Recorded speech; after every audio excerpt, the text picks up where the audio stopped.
കിച്ചു പറഞ്ഞേ. എടാ അടുത്ത ആഴ്ചയാണ് ഓണം. ഈ ആഴ്ചയിൽ നീ വന്നാലാണ് പരിപാടികളൊക്കെ സെറ്റ് ആക്കാൻ പറ്റുള്ളൂ. എടാ അതെ എല്ലാം ഓക്കെ ആയിരുന്നു, ഞാൻ ടിക്കറ്റ് സെറ്റ് ആക്കിയതാ. പക്ഷെ ലാസ്റ്റ് മിനിറ്റ് ഒരു പ്രൊജക്ട് പെട്ടുവേടാ. എടാ കളിക്കല്ലേ, എന്റെ അടുത്ത് വേണ്ട.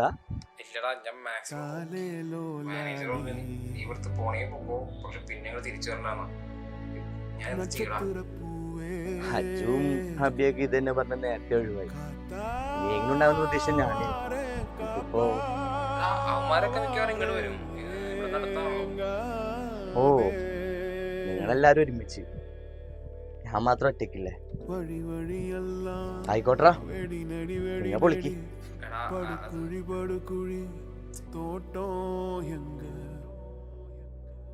அஞ்சு வண்ண பூவே அஞ்சு வண்ண பூவே உள்ளிருந்து பேசும் ஒத்த குரல் போ